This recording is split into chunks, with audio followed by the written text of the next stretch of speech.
Welcome back to EU Decoded, a podcast by the EPP Group in the European Parliament. I am your host, Kitty Liddon, and today we'll be addressing the recent developments in the regulation of child sexual abuse material online.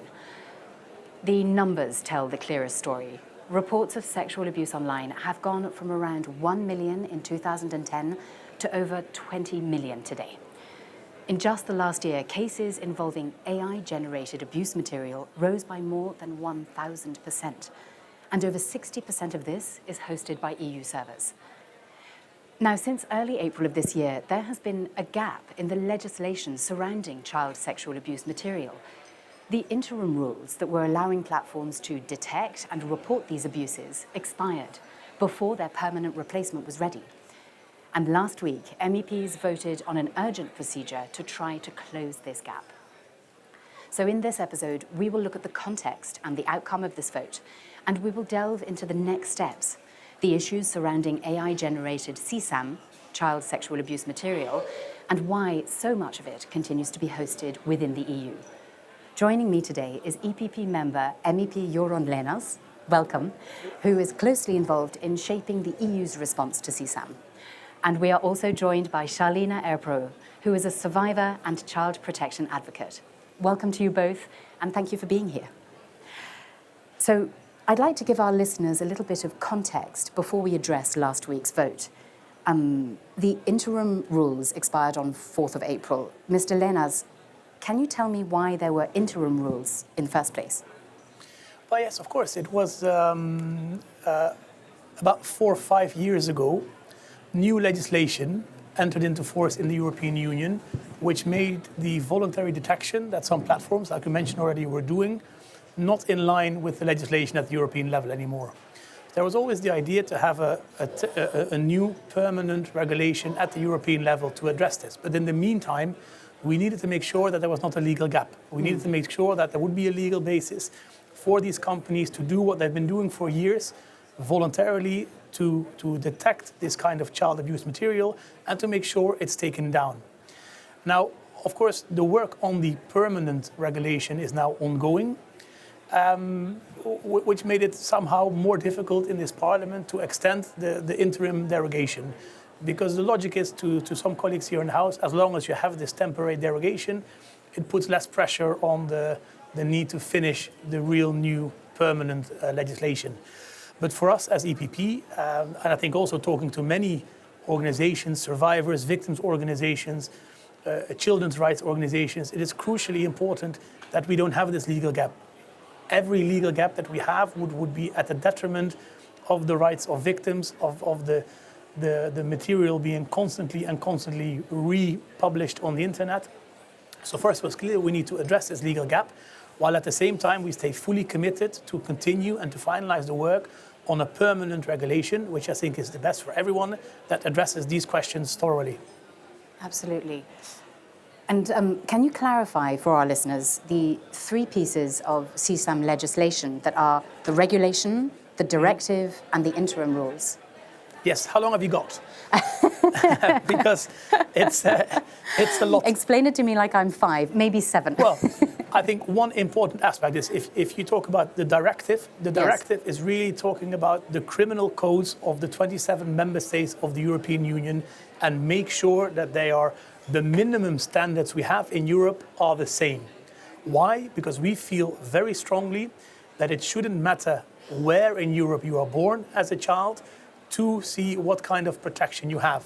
One of the issues, for instance, that we find very important, and we talked about this a lot, is statute of limitations, meaning very concretely, after you have been the victim of an offense, after you have been abused as a child, how much time do you get in order to get justice done? How much time do you get to file a complaint with the police, make sure that it goes to a judge and the perpetrator is actually sanctioned? Because in many European member states, this was not long enough. We know particularly for victims of child abuse, in order to sort of process what happened to you, in order to be ready to file such a complaint and also be ready to go to a trial and sort of relive the whole experience, you need to have time. We know from research that the average age of of being ready for this is around 50, while many statute of limitations in European member states run out long before that. So one of the key issues we wanted to do is make sure that throughout the whole European Union, for cases where children are raped or seriously abused, they have at least until the age of 50 to report the crime to start the procedure. We also see that we need to have common definitions in the EU. When it comes, you mentioned already, we see a huge increase in AI-generated child sexual abuse material. From our perspective, you need to make sure that AI-generated child sexual abuse material is banned in the same exact way as that's called real material. Because even though when it comes to AI, perhaps there are no direct children involved, it is very clear that it is an easy, slippery slide to actual abuse material. And of course, all these AI models need to be trained on often real material. So AI material needs to be banned as well. And this is the kind of stuff we do in the directive. Right. And then one last story, because I know I'm talking very long, but for me this is very important. This is what you're here for. No, but one issue, for instance, this is how I got involved in this in the first place. Yeah. There was a man from the Netherlands who approached me 4 years ago. His daughter was abused by the neighbor. She was 3 years old at the time. The man was caught, luckily. He was sentenced in the Netherlands. But they also figured out that during the process that he had made use of what they called a pedo manual. So it's literally an instruction guide of how to win the trust of children, how to abuse them, and how to get away with it. And this man realized that such manuals, as such, having it or sharing it or making it, were not banned anywhere in the EU. So he started a campaign, he came to me, and we then started a process to get this banned across the EU. And this is an additional element that we also introduced in this directive, that as a minimum standard in all the criminal codes of all the member states, these kind of offenses are there. There are prison sentences connected to them, and they are harmonized throughout the EU. So that's the directive. And it's very important, and I'm very happy that together with many colleagues also from organizations like Brave Movement, like survivors, victims organizations, we managed to really keep the pressure on, so we now have a very, very ambitious directive. Now, secondly, you have the regulation. It is one thing to ban child sexual abuse material, whether AI generated or not, but if we do not have the means to detect this kind of material online, it's very hard to enforce the rules. So in order to enforce the rules, in order to protect victims, we also need a way to detect this material online. This is what the regulation is about. This is what we're working on. We're very close, and I hope to conclude this under the leadership of Javier Zarzalejos very soon in the coming months. But in the meantime, while we do not have this regulation, we need these interim measures. So these are the three important elements. And one additional thing is that we talk a lot about the regulation when we talk about detection, but of course it's much more than that. It will establish a European center. For now, we are almost completely dependent on NECMEC, which is a center which is in the US. We need to also do our own job in the European Union. We need a European center, we need European research, we need European best practices, and this regulation will make all that happen. So this is also why we are very committed to concluding the work on that. Thank you so much. That was all very clear. Last week was a very big week. There was a vote that was passed, but with certain reservations. That means that this gap in legislation still hasn't been resolved. I'd actually like to hand the microphone first to Ms. Arapuro, who's joining us online from Canada. Thank you so much for being here. You're an active advocate on this topic, and you've been repeating for years that child protection must be a priority for politicians. How do you personally see this situation and what happened last week? Well, I feel like it hasn't been enough of a priority. Just like Lennart was also saying, I feel like it's been quite a long process. I have also been in the parliament advocating for this for over 3 years soon. And I feel like the regulation and all the proper measurements that need to be taken has been taking far too long. And unfortunately has led to the children suffering the consequences, because that is why we need this regulation as soon as possible. And it's been a dangerous couple of months since April. So I'm hoping that the regulation and the proper laws can come through as soon as possible so that the children can be protected. Mr.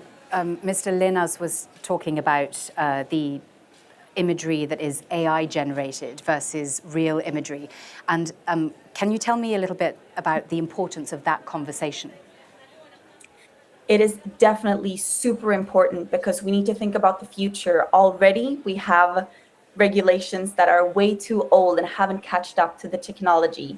And just like the playgrounds in real life, the online space and the internet is becoming a new playground for children. And there is a lot of new developing technology that is happening so fast, faster than we can catch up to. So we need to make sure that the regulation is future-proof and will also ensure that there is no AI or CSAM related to that. And whatever the future brings, honestly, as well, who knows, whatever ways offenders and perpetrators find to abuse children. And just like Mr. Lennart was saying as well, we see a clear evidence in also seeing any sort of child sexual abuse material, AI generated or not, that leads to offenders seeking in-person contact and abusing children in person as well. So it doesn't matter if it's like AI generated or not, it affects people across the world, and it should be a clear criminal offense. And also the AI generated materials that's created based on just a few photos and how those are technologically used by using real CSAM should have a proper legislation as soon as possible, because right now there's a lot of children and a lot of people suffering, because you can also take photos of adults and create CSAM of that, or find a photo of, for instance, me as a child and create illegal content of that.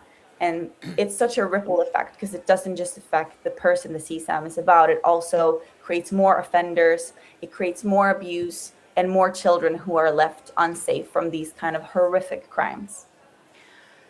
And as I mentioned earlier on, over 60% of this material is hosted by EU servers. So, Mr. Lenners, what accountability should hosting providers and platforms have here? No, I think there's a great responsibility for hosting service platforms. Of course, one of the reasons that so much of this material is hosted in European member states is mainly because we have very efficient, available and good servers and good technology where this can be hosted. But you also see that there are certain providers which do not seem to follow the rules very well.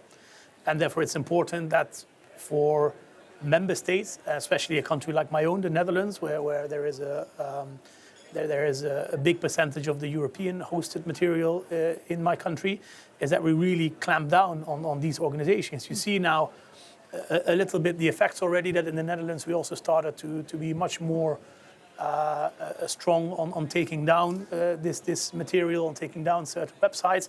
And you see directly in the numbers that it changes, and the percentage of the Netherlands being responsible for hosting material is going down quite significantly. But we have to realize that this does not mean that the material is gone. They will find other places to host it. So it really needs to be a global effort, but where Europe has a specific role because we at the moment host so much of this material. And Mr. Rappero, would you like to add something to that? What would a meaningful platform accountability look like from your point of view? I feel like there needs to be accountability for the tech companies. It needs to be demanded to report and detect this kind of abuse, because the technology already exists. So there's not really any excuses. And just like we said, I think Europe could also be an incredible role model for the rest of the world if we can put in a proper legislation and law to ensure that children are safe online and on all the tech platforms, so that we can have a safer world for children globally. But just like we said, it's a global issue. But since Europe right now is a big, has a huge responsibility on this, I feel like we could also be an incredible role model if we put a proper law and legislation through that really demands those tech companies and those online spaces to have this kind of implementation in place. Mr. Linners, so the vote happened last week. What happened and what happens next? Big question. No, so I think this all goes back to the vote in April, which was already mentioned, where we did not manage to achieve a majority in this parliament for these interim measures. And like I said, for the EPP, this is the worst outcome possible, because it means that from April onwards, we basically had a legal gap of where it was illegal for any tech company, any platform to voluntarily detect at its own services for this kind of material. Which also means that basically victims, children who'd been abused, were left in the cold. So for us, this was the main reason it was unacceptable. So ultimately, what happened is the member states reintroduced the text, and that meant that we had to vote on it. As EPP, we said, okay, but then it's also a matter of urgency. Let's do it quickly. So we requested an urgent procedure on Monday. We voted on Tuesday. There was a majority for it, which meant the actual vote was there on Thursday already, in order for our priority to close this legal gap as soon as possible. Ultimately, we could have done two things. We could have done three things. We could have rejected the member states' proposal, which there were proposals to do, which were luckily not approved.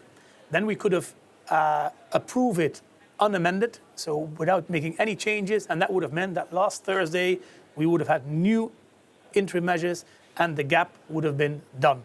This was our preferred option. Option 3 is you make some amendments to the member states' proposal, which meant we cannot solve it immediately, and we're waiting now for the member states. So the third option happened. Okay. 2 amendments were adopted that sort of highlight the importance of protecting end-to-end encryption, which is important, and we all agree to this. It was already covered in the text, but not enough according to some colleagues here. So the text was approved with these 2 amendments, and now it's up to the member states, and they're meeting on Tuesday this week, to see whether or not they can accept it. If they do, then we have the legal gap solved. If they don't, then there's a lot of work over summer to get it done. But my plea and my hope is that the member states, given the fact that we all agree on the importance of protecting end-to-end encrypted messaging, that the Council can also accept these changes and close the gap on Tuesday. Fingers crossed. That would be great. No, it's important. It's important. I mean, there's a lot of things you can say about these kind of measures. But like has already been said today, for us, the ultimate reasoning must be to look at this from the perspective of the victims. A couple of weeks ago, we organized a hearing here in the Parliament where we had a Belgian lady and her son committed suicide at the age of 15 because there was abuse material of him going around the internet. And of course, this is very traumatic, and it's devastating to listen to these testimonials. But the worst thing was that this mother said, and there is nobody at this moment who can answer my question if I ask, can we now be sure that these images of my son are no longer circulating somewhere on the web? And in all fairness, unless we detect for this kind of material, nobody can ever answer this mother's question with an affirmative, yes, we can now be sure that this material is no longer online. We've heard from victims who were abused from the age of 3 until the age of 11, who have been saved, but who still now with AI-generated material see their old pictures being remodeled to look like her when she was 15, 16, 17, 18, and still appear on the internet. These are the victims, these are the people that we have in mind when we want to vote on these kind of measures to make sure that we can protect them from this kind of suffering. Mr. Rapero, what would you say to policymakers ahead of next week's decision? I would say that the priorities should be to protect children, not to protect the perpetrators. And I feel like if there can be and coexist privacy and protecting children, but in my personal opinion, I don't think regarding illegal activities that there should be any privacy. If somebody is committing crimes and illegal activities, there shouldn't be privacy. They should be brought to justice, and the children should come first, and these kind of things should never happen. So exactly like the story that we just heard, which happens across the world right now, because nobody is protecting these children on these tech platforms. We need to ensure that children are safe online, because every single second these images and videos are being spread online, and every single second that we don't have this gap closed, more children are suffering every single second. And like we just heard, it doesn't just affect that person, it affects the society as whole and their families. And we are losing children to it. We're losing lives. Like, these crimes really can mean death.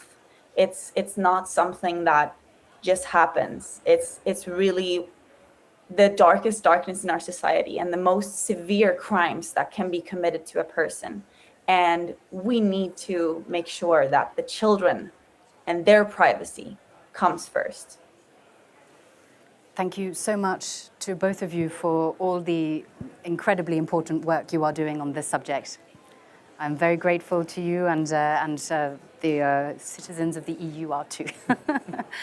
Thank you very much for being here, and yes, may the work continue. Thank you very much, both of you. Thank you. Thank you so much. Welcome, Mrs. Dupont. Thank you for joining me today.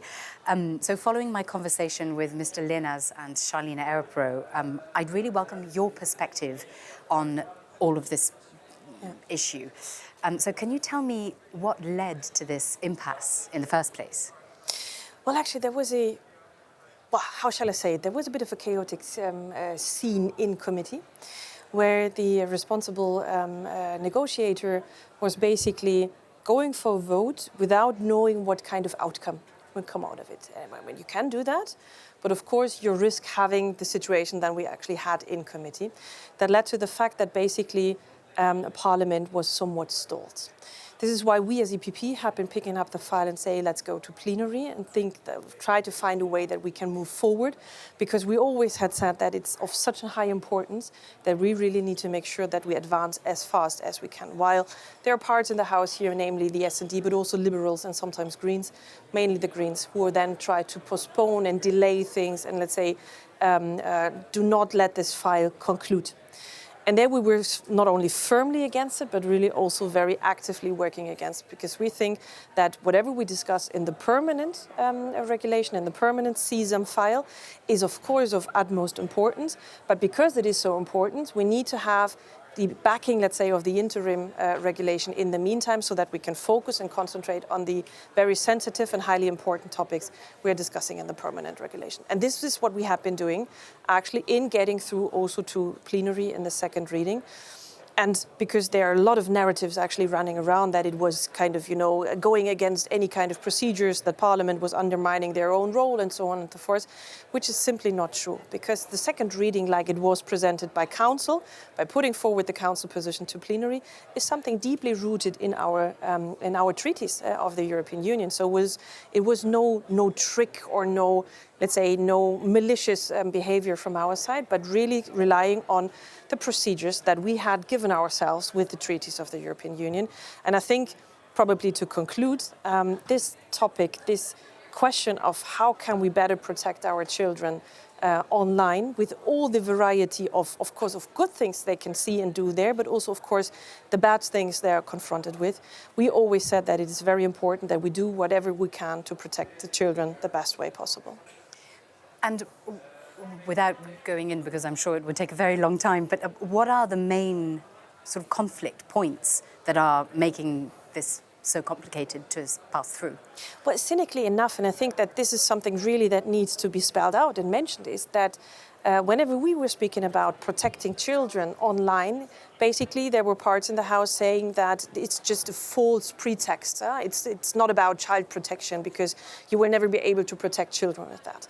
And I agree to that extent that I say it cannot be the only tool with whom or with which we are trying to protect children. But it is one of the most important tools actually we have at hand, specifically when you look at prosecution of those horrible crimes that are connected to the pictures of people or pictures of children being molested online or being abused online. So this is what was one of the most conflicting, but surprisingly conflicting points actually, because there I think we should never let ourselves be divided over the question on how to best protect our children here. This is why we were so much behind that interim solution here. Of course, having in mind that the permanent solution is about to be negotiated still.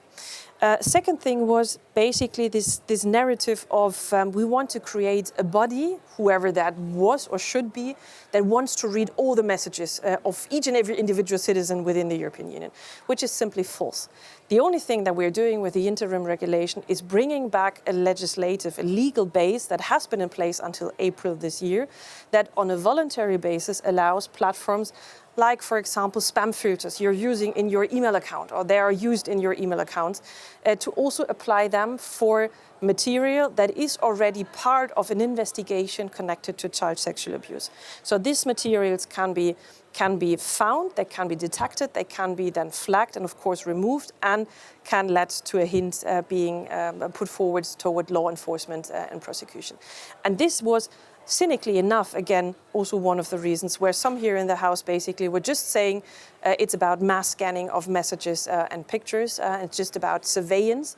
And I think this is not only false from the pretext, but again, also from the tools that we were speaking about, it's simply not true.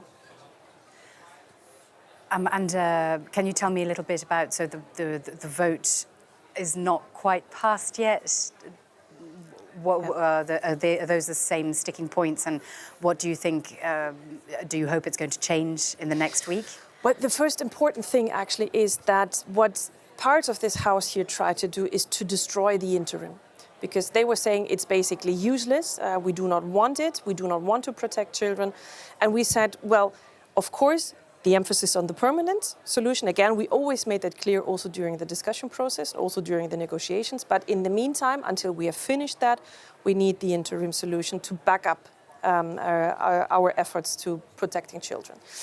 And there it was basically that the vote came to the conclusion that because of the reversed majority, so to say, coming from the treaties, was that there was no majority against it, meaning the Council's position was approved with two minor, let's say, concessions or two minor amendments that has passed through. Not minor in terms of content, but minor in the sense of the Council has something on encryption, because the two amendments cover the question of encryption, which should not be touched. And that was also always very clear from our perspective, that we always said, of course, this is not about like signal messages or WhatsApp messages or something like that. That we always said, we can't speak about encryption, and of course we need to do that. And which is why also the Council has it already in their position as well. So what I expect now is actually, and this is our kind of ask to the Council, to come to an agreement that with the two amendments that had passed from the Parliament's perspective, which are about encryption, that the Council can actually say we take them on board as well, and then it's done in a sense of the interim can be applied after that again, until the time that we have the permanent solution being fixed by us legislators. And do you have visibility on that timeline at all? Or, What the Council is now being informed by the Presidency about let's say, the content of the vote and also the procedural questions that are connected to that. And I expect a rather quick reaction also coming from the Council perspective. This is what I foresee, because I think the main driver also together with the Council, having in mind, again, 27 member states, Italy with a protocol note, but 27 member states supported the interim solution and supported the interim mandate being put forward in Parliament as well. So having the urgency in mind and having the backing of all 27 member states, I do expect a quick reaction from their side so that we can, the least limited time possible, that we are without legal base for these interim measures. That would be a very good thing. It would be. Thank you very much for walking us through how things work behind closed doors. It's really interesting. And fingers crossed, all your work will bear fruit. Thanks a Thank you lot. so much for being here today. The EPP Group is unwavering in its commitment, as you have seen today with my guests, to protecting children from online abuse and has a clear position. Any measure that can protect children is better than a legal gap, and urgent work must be done to put in place an effective and robust permanent legal framework to protect children online. We need to treat AI-generated CSAM with the same seriousness as any other abuse case, and remember that there is a victim behind every image. We need to hold hosting providers and platforms accountable and give survivors lifelong support and access to justice.